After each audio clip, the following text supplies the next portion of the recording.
शिव अर्थात भगवान के नाम रूपी औषधि हम सबके काम में आने वाली है। इसलिए थोड़ी देर मन को पवित्र करने के लिए भगवत नाम संकीर्तन करें। बोले श्री वृंदावन बिहारी लाल की जय।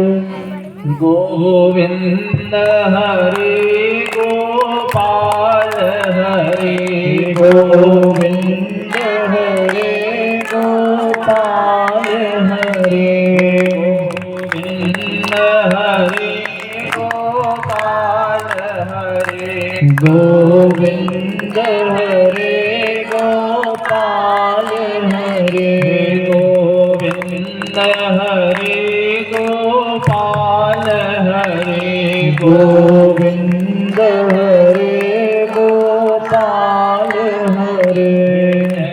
जय जय प्रभु दीन दयाल हरे जय जय प्रभु दीन दयाल हरे जय जय प्रभु दीन दयाल हरे जय जय प्रभु दीन दयाल हरे गोविंद हरे गोपाल हरे गोविंद हरे गोपाल हरे। सीतापति सीताराम हरे सीतापति सीताराम हरे सीतापति सीताराम हरे सीतापति सीताराम हरे सीतापति सीताराम हरे सीतापति सीताराम हरे सीतापति सीताराम हरे सीतापति सीताराम हरे गोविंद हरे गोपाल हरे गोविंद हरे गोपाल हरे गोविंद हरे गोपाल हरे गोविंद हरे गोपाल हरे। जय जय प्रभु दीन दयाल हरे जय जय प्रभु दीन दयाल हरे राधापति राधे श्याम हरे राधापति राधे श्याम हरे राधापति राधे श्याम हरे राधापति राधे श्याम हरे राधापति राधे श्याम हरे राधापति राधे श्याम हरे गोविंद हरे गोपाल हरे गोविंद हरे गोपाल हरे गोविंद हरे गोपाल हरे गोविंद हरे गोपाल हरे। जय जय प्रभु दीन दयाल हरे जय जय प्रभु दीन दयाल हरे जय जय प्रभु दीन दयाल हरे जय जय प्रभु दीन दयाल हरे।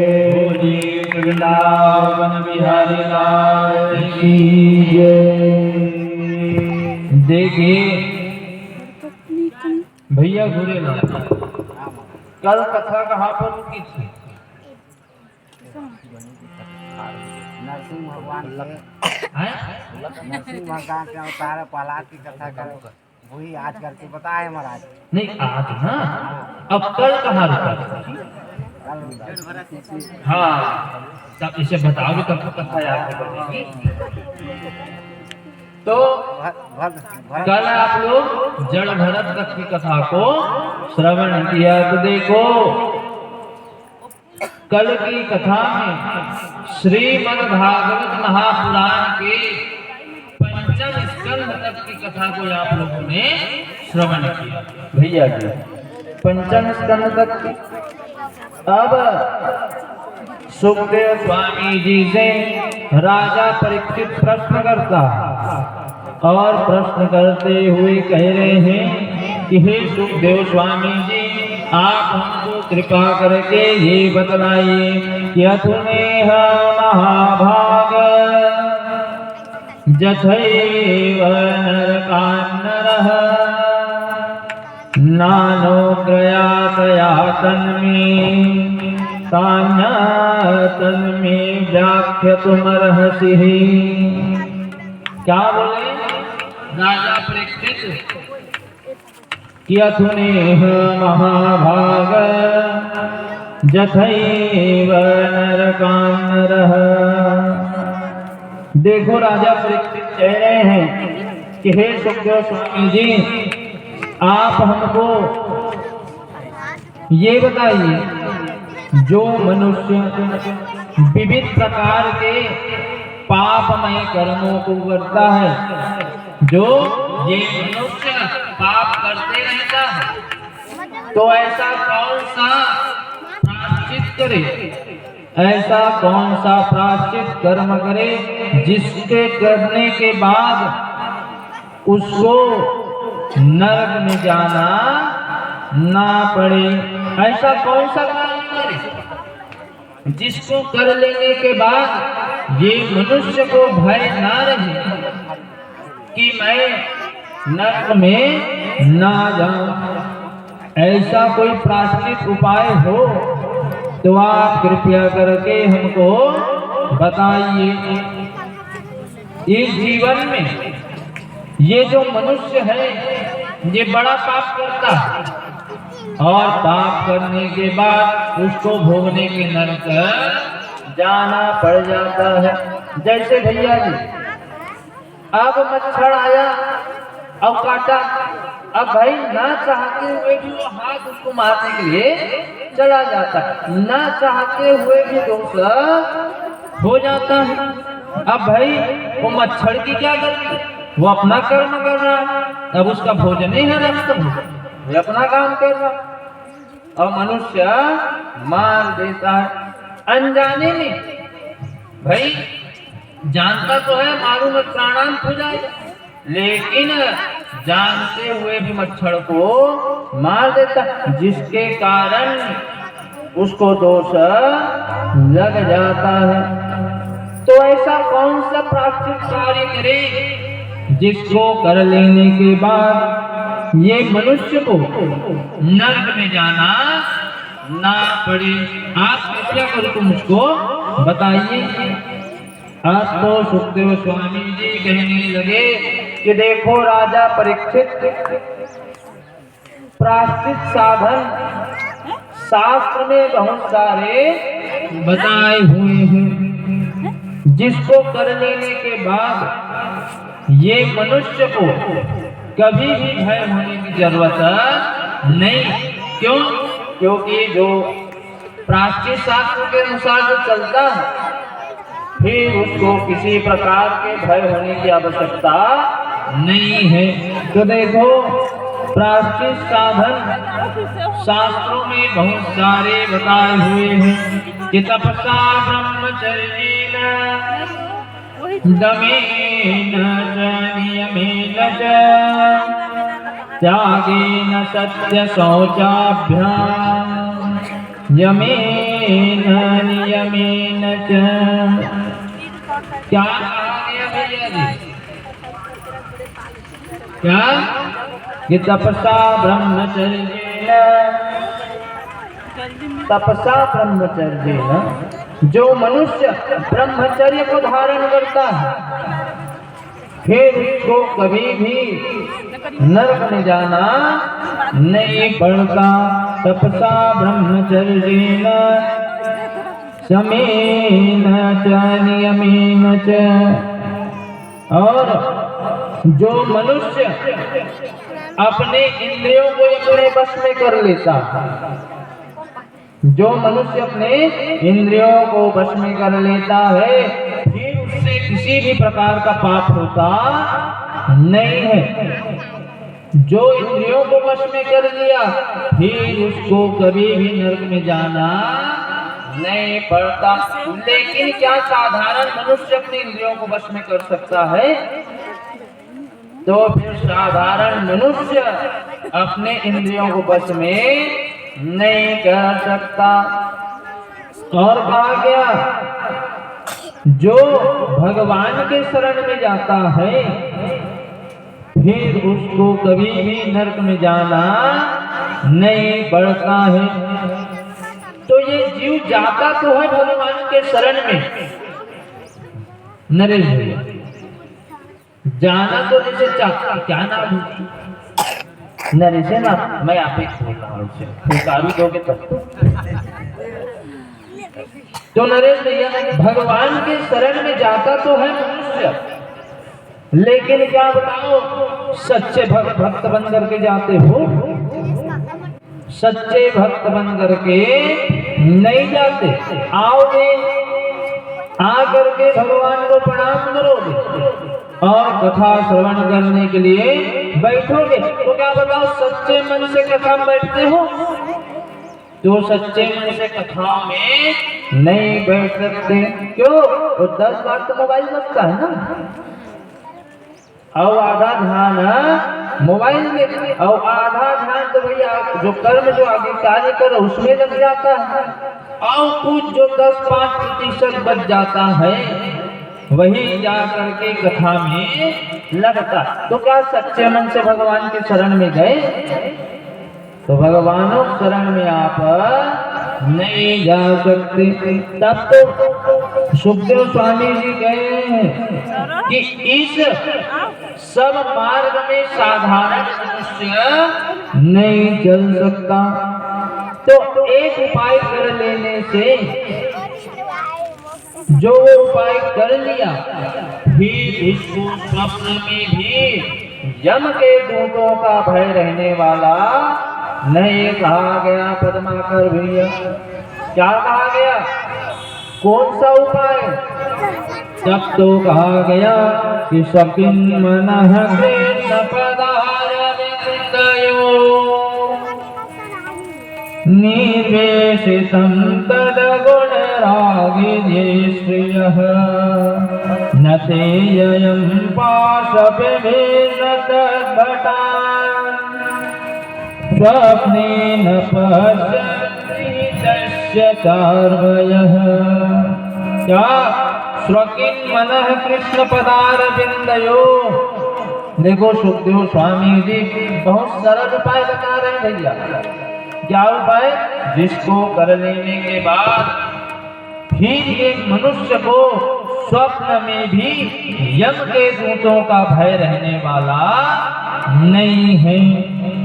तो जो नर नारी अपने मन मधुकर को सच्चिदानंद घन परमात्मा के चरण में लगा देता है, जो भगवान के नाम को निरंतर लेते रहता है, जो अपने मन मधुकर को यदुकुल वारिद पूर्ण चंद आनंद कंद ब्रजे नंदन नंदन आनंद कंद यशोदा आनंद वर्धन भगवान श्री कृष्ण के चरण कमल में सराबोर कर दिया है, फिर उसका कभी भी ये स्वप्न में भी ये मनुष्य को कोई भी भय रहने वाला नहीं कहा गया। तो देखो भगवान का नाम, भैया पटेल जी, भगवान का नाम कैसा है जी? तो कहा गया भगवान का नाम एक नौका के समान कहा गया क्यों, जिस प्रकार आप नौका में बैठ करके ये छोर से वो छोर जा सकते हो कि नहीं जा सकते भैया, जा सकते हो ना, ये छोर से वो छोर, अर्थात आप एक नदी को पार कर सकते हो। ठीक उसी प्रकार ये मानव के लिए, मनुष्यों के लिए भगवान का नाम एक नौका के समान कहा गया। जो भगवान के नाम को लेते लेते आप ये भवसागर से पार हो सकते हो, लेकिन ना ये मनुष्य भगवान के नाम को अच्छे से नहीं ले सकता। और कहीं अगर उस नाव में अगर छेद हो जाए तो नरेश भैया क्या होना चाहिए, नौका में पानी भरेगा, और पानी भरेगा तो वो डूब जाएगा। ठीक उसी प्रकार अगर कहीं मन में अगर कहीं भी संकोच आया तो फिर वो नौका कोई काम करे। तो भगवान का नाम से अगर आप भवसागर पार होना चाहते हो तो भगवान के नाम को निरंतर लेते रहो। तो देखो, देखते हैं क्योंकि संगीत वाले भैया भी बैठे हुए ना, तब कथन तो जो आनंद आएगा। तो देखो, जो नर नारी अपना कल्याण चाहता है तो चलिए भगवान के नाम को लेते हैं। जो नर नारी अपना कल्याण, मैं देख लूंगा ना, क्योंकि मेरा नजर तो यहाँ सब जगह है, आप लोग का नजर भले मेरे तरफ है लेकिन मेरा नजर सबकी तरफ कहा गया। तो देखो, जो नर नारी भवसागर से पार होना चाहते हो, मेरे साथ जैसा जैसा बोलूंगा वैसा वैसा आप लोग भी भगवान के नाम को लेते रहिएगा। बोलो वृंदावन बिहारी लाल की जय। जय जय राधा रमण हरि बोल, जय जय राधा रमण हरि बोल, जय जय राधा रमण हरि बोल, जय जय राधा रमण हरि बोल, जय जय राधा रमण हरि बोल, जय जय राधा रमण हरि बोल, जय जय राधा रमण हरि बोल, जय जय राधा रमण हरि बोल, जय जय राधा रमण हरि बोल, जय जय राधा रमण हरि बोल, जय जय राधा रमण हरि बोल, जय जय राधा रमण हरि बोल। जैसे नाता जोड़ा जब है, ब्रजराज से नाता जोड़ा जब है, ब्रजराज से नाता जोड़ा जब है, ब्रजराज से नाता जोड़ा जब है, जगती सबका परवाह करे, जगती सबका परवाह करे, हम याद में रोते रहे उनकी, हम याद में रोते रहे उनकी, हम याद में रोते रहे उनकी, हम याद में रोते रहे उनकी।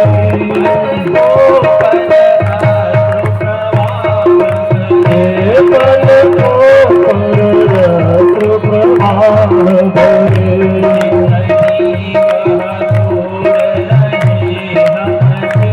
जितनी वह दूर रहे हमसे,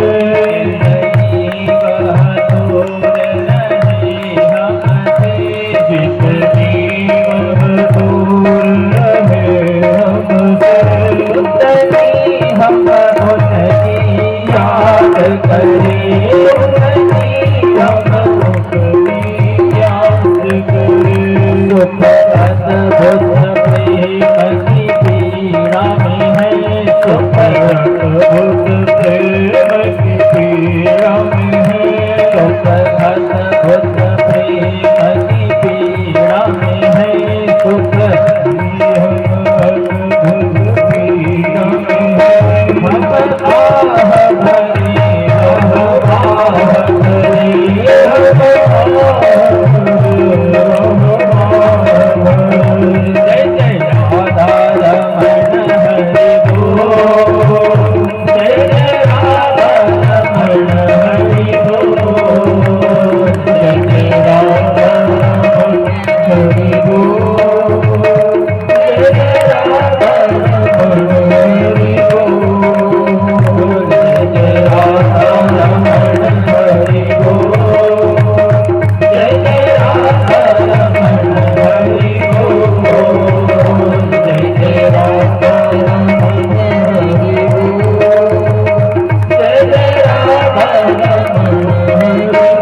हाँ क्या है ना, जैसे नहीं जब बस्ता भी हमारा रात कम हो जाता है तब तो समझ बोलूँगा, तब तो भजन सामने से भी आवाज आएगा ना।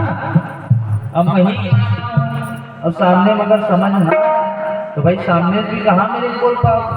और जो जो मैं भजन गाऊंगा उसको मैं एक बार भी अगर आप लोग अपने मुख से निकाल लोगे तो जो भजन गा रहा हूं ना वो आप लोगों को खुद ब खुद अपने दृश्य में नजर आएगा, क्योंकि भगवान का नाम मधुर से भी मधुर है। देखो अच्छा आज उसको माला पहनाई जी, उसमें लाके लगी तो देख रहा हूँ आप सबका मन भी हो रहा है कि हम लोग भी माला लाए ना, भाभी जी हो रहा है ना कि तो भाई ऐसी लाकेट भी डाल करके लाना जरूरी, क्यों बिना लाकेट के माला करें हो रहा है ना भैया मन।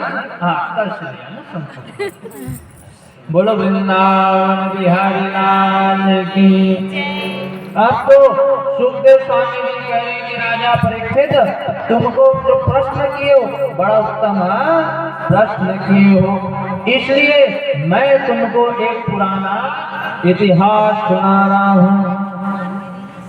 एक ब्राह्मण, वो ब्राह्मण एक गलत दृश्य अवलोकन करने के कारण वो अपने ब्रह्मचर्य का त्याग कर दिया, जो ब्रह्म तेज था उसको नष्ट कर दिया। नष्ट करके वो अपने आप को पूरी तरह से पतन कर चुका था, लेकिन भगवान के नाम लेने से वो भगवान के धाम को प्राप्त किया। ध्यान से सुनना तो दीदी आप लोग भी बड़े ध्यान से सुनिएगा। अब तो सुखदेव स्वामी जी कह रहे हैं कि राजा परीक्षित कान्य कुब्जेद कश्चिद दासीर्पतिर्जामिलः नाम्ना नष्ट सदाचारो दास्या संसर्ग दूषितः। क्या बोले सुखदेव स्वामी जी कि कान्य कुब्जे दुजा कश्चित, कन्नौज नगर में एक अजामिल नाम का ब्राह्मण रहता था। वो अजामिल नाम का ब्राह्मण बड़ा विद्वान, चारों वेद को कंठस्थ कर चुका था, अपने माता पिता का सेवा किया करता था। इनकी एक धर्म पत्नी भी बताई। अब तो ये दिनों रात संध्या आदि किया करते थे, भगवान के पूजन पाठ को किया करता था यजामिल। एक दिन की बात, इनके पिताजी बैठे पूजन करने के लिए, तो क्या देखते हैं कि इनके घर में कास्ट खत्म हो गया है। कास्ट समझ रहे हैं जी? मैं समझ गया इसीलिए पूछा। काष्ठ यानी होता है लकड़ी, जो हवन करोगे लकड़ी का आवश्यकता पड़ती, तब इनके यहाँ लकड़ी खत्म हो गया था। अब ये अपने पुत्र को बोले कि देखो बेटा हमारे यहाँ हवन पूजन करने के लिए काष्ठ खत्म हो गया है, तो तुम जाते और जा करके जंगल से काष्ठ ले आते। अब तो अजामिल अपने पिता की बात को सुन करके आज्ञा माना। अब आज्ञा मान करके ये घोर जंगल में जाना प्रवेश किए। जैसे प्रवेश करे भैया पटेल जी, ये कुछ ही अंदर गए तो ये क्या देखते हैं कि एक स्त्री मदिरा पान करके नित्य करने पर लगी हुई है। आप तो जैसे देखे कि नित्य देख रहे, आप तो यजामिल सोचा क्यों ना मैं थोड़ी देर इस नृत्य को देखूं। अरे क्या जरूरत नित्य देखने का? अरे जो काम के लिए आया यजामिल, वो काम क्या करने के लिए आया था? लकड़ी लेने के लिए, इसको क्या जरूरत है भैया खड़े होकर के देखने का। लेकिन ये जो मन बड़ा चंचल कहा गया। क्यों? क्योंकि यही अगर सुधर जाए तो सब कुछ सुधर जाता है, और मन कहीं बिगड़ जाए तो सब कुछ बिगड़ जाता है। ये मनुष्य का बुरा चाहने वाला भी मन है और सही चाहने का भी मन के बिगड़ जाने से सब कुछ बिगड़ जाता है, और मन के सुधर जाने से सब कुछ सुधर जाता है। तो ये मनुष्य का मन को अगर कहीं समझा लिए भैया, एक ब्राह्मण थे, ब्राह्मण आज तो इनको खीर खाने का मन है। अब लेकिन पहले सोचे ब्राह्मण क्यों ना पहले पूजन पाठ कर लो। क्यों? क्योंकि पूजन पाठ करने के बाद जब भोग राग लगेगा तब फिर पाएंगे। लेकिन इनका मन आज पूजा पाठ में नहीं लग रहा, पूजा पाठ में नहीं लग रहा। अब जब पूजा पाठ में नहीं लग रहा, अब तो इनका मन बार-बार खीर खाने के लिए जा रहा। जब खीर खाने के लिए जा रहा तब इनका ध्यान जो है वो पूजन पाठ में लगी नहीं रहे। क्यों? क्योंकि इनका मन